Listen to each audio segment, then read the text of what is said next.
On January 19, 2021, President-elect Joseph R. Biden said, "To heal, we must remember." On an August Sunday afternoon in 1831, Nat Turner and 6 enslaved accomplices met at Cabin Pond in Southampton County, Virginia. That night they launched the deadliest slave revolt in American history. Over the next 2 days, some 55 white people died by a broadaxe, hatchet, rifle ball, or fence rail. 24 of those victims were children, and 16 were women 19 years old or older. For those killed, the survivors of the raid, and all Americans, Nat Turner's life mattered. My name is Zeb Gray. I'm working towards a certificate of major in history.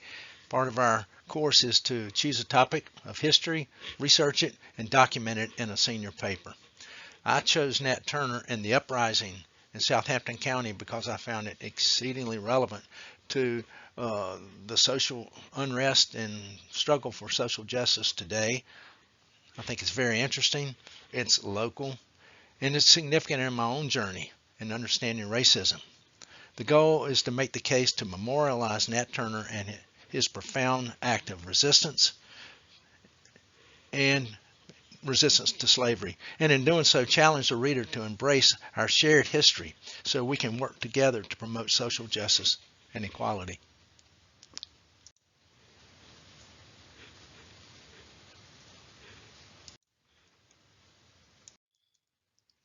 This is Poplar Forest, 7 miles from Randolph College, where Thomas Jefferson at his retreat home wrote notes on the state of Virginia proclaiming that blacks were inferior to white people in both mind and body, but that their memory or 10,000 recollections of the injuries they had sustained would lead eventually to the annihilation of one race or the other.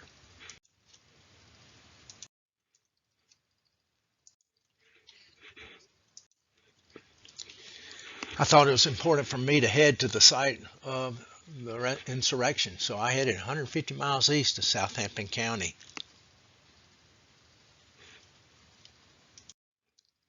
Southampton County is still very rural. Agriculture, they grow cotton and peanuts. While there, I met this gentleman, Rick Francis, whose family, he claims, lost as many as 17 people in Nat Turner's rebellion. He's standing at the restored home of Elizabeth Vaughn, where the last act of rebellion occurred with Nat Turner, where they killed her and other family members. This is Bruce Turner, the great-great-great-grandson of Nat Turner. He is a good friend of Rick Francis. As a young boy, he used to roam around of the trail of Nat Turner, going to the old homes. His mother reprimanded him and said he needed to stay away from the Nat mess. This is Cabin Pond. This was the actual site where Nat Turner met 6 accomplices on a Sunday afternoon, and later that evening, after having a roasted pig for their meal, they headed out and launched the rebellion. These are the styles, the types of weapons they use. The large one is a broadaxe. It was wielded by a man named by Nat Turner, Will the Executioner. In one case, he took off the heads of 2 boys sleeping in the bed. The other is a hatchet, and Nat Turner used that to strike the first blow. This is the sword, the actual sword of Nat Turner. It's in Southampton County. In the late 90s, Randolph students went on an expedition with their history professor, Dr. D'Entremont, where they were able to actually hold in their hands this sword.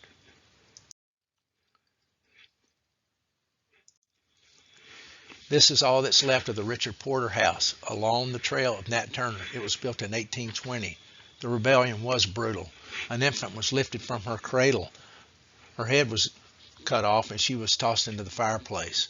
In another situation, a little boy, thrilled by horsemen approaching, ran to them, hoping for a ride. He was scooped up, decapitated, and thrown to the ground. On August 29th of 1831, Richmond Constitutional Whig filed a report and said whole families, father, mother, daughters, sons, sucking babes, and school children, butchered, thrown into heaps, left to be devoured by hogs or to putrefy on the spot. At Mr. Levi Waller's, his wife and 10 children were murdered and piled in one bleeding heap on the floor. In the effort to quell the rebellion, militias and vigilantes killed 40 to 120 free blacks and enslaved people. So, does Nat Turner deserve a memorial? In 1800, Gabriel, an enslaved man in Richmond, planned a revolt. It was put down. He and 35 others were executed. In 2002, Richmond proclaimed him a freedom fighter and a hero in a proclamation. In 2007, then Governor Tim Kaine pardoned him. In 1822, free black man, formerly enslaved Denmark Vesey, planned a rebellion. It too failed. 35 men were executed. He has been given a memorial in Charleston. In 2002, a controversial monument to the memory of slavery was dedicated in Savannah, Georgia. Poet Maya Angelou wrote a statement on the base of it. It says, "We laid back to belly in the holes of the slave ships and each other's excrement and urine together, sometimes died together, and our lifeless bodies thrown overboard together." The words on the memorial proved controversial even among black leaders at the time, but as President-elect Biden said on the eve of his inauguration, "Together we must heal." There can be little doubt that Angelou's words are igniters of conversations like matches to gasoline. Following the pardon of Gabriel in 2007, the Newport Daily News called for a memorial to Nat Turner. They interviewed Bruce Turner. He said it's never going to happen. Why? Because he had a body count, a well-founded body count. Meanwhile, Richmond and the nation was struggling to find consensus on the issue of Confederate monuments. Richmond created a commission to recommend changes, if anything, to the statues. Then, in 2017, in Charlottesville, the Unite the Right rally took it to a whole new level. 2 weeks following that rally and the death of a protester in Lynchburg, Randolph College removed the Confederate statue of college benefactor George Morgan Jones. The board made the decision, and a spokesperson for the college said it will hold it in storage until a plan for display it in proper context can be determined.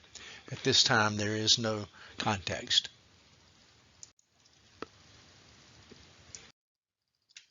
Meanwhile, the statue of Zeb Stewart was taken down in Richmond, and another one was replaced, very similar, except who's on the horseback. Rumors of war at the Virginia Museum of Fine Arts. The sculptor Kehinde Wiley said, "In these toxic times, art can help transform us and give us a sense of purpose. The public art will provoke conversations and serve to educate in the struggle for social justice that public education cannot deliver as effectively." The Emancipation and Proclamation and Freedom Memorial will be dedicated on Browns Island in Richmond in the fall of 2021. This is the product of 10 years of work sponsored by the Virginia General Assembly and other committed citizens to bring status and memory to those who fought for freedom and for those who continued the fight for social justice and equality. Nat Turner will be one of the 5 who are recognized for fighting for freedom, and his plinth will say, "He shattered the myth of the contented slave." Blackhead Signpost Road. This is a relic of the Nat Turner Rebellion. It was changed out in February of this year. The original sign designated a spot where militias severed the heads of suspected rebels and mounted them on pikes to serve as a warning to others of what could happen if they would choose to rebel. A committee came together and worked together to have the sign removed. They will put up an informational kiosk to explain what happened there and why it is relevant and important.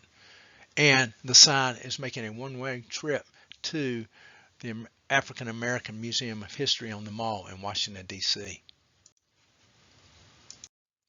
There, the sign will join another relic. This is the Bible that was discovered on Nat Turner when he was captured 2 months later after the rebellion. It is now at the African American Museum of History as well. Other good things are happening. In December of 2019, Southampton County citizens elected its first African-American sheriff, a man by the name of Josh Wythe. Many young people attended the swearing-in ceremony, and Weiss spoke to that, saying, "To me, it means they can reach for the sky, and that's what I've always talked to young people about, is reaching for the sky. Go to your fullest potential, and never let anyone tell you, no, you can't do anything." Now, young people of Southampton County have another positive example of what they can become.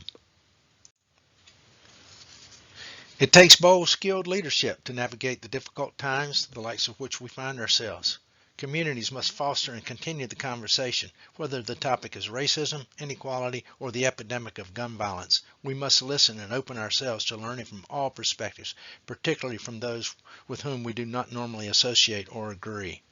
When a teachable moment presents itself, parents, school teachers, and academic leaders and civic leaders must help us glean the lessons with the goals of understanding and healing.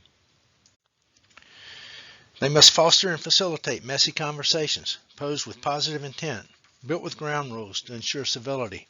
Mr. Rogers is gone and Sesame Street can't do it all. The community, be it a small town, church, or school, must take responsibility to help us remember, find compassion, and move forward. Nat Turner's image and story is cast on the plinth of an extraordinary monument set for dedication at a remarkable location. His story can teach contemporary lessons. Conversations can follow. Citizens can confront the inevitable question, was Nat Turner a heroic freedom fighter or a fanatical villain? Bob Dylan wrote a cynical protest song in 1963 called "With God on Our Side."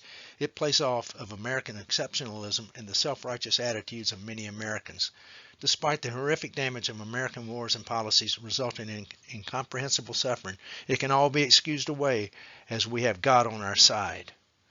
But what of the legacy of Nat Turner? To paraphrase Mr. Dillon, but I can't think for you, you'll have to decide whether it's Nat Turner or America has God on its side.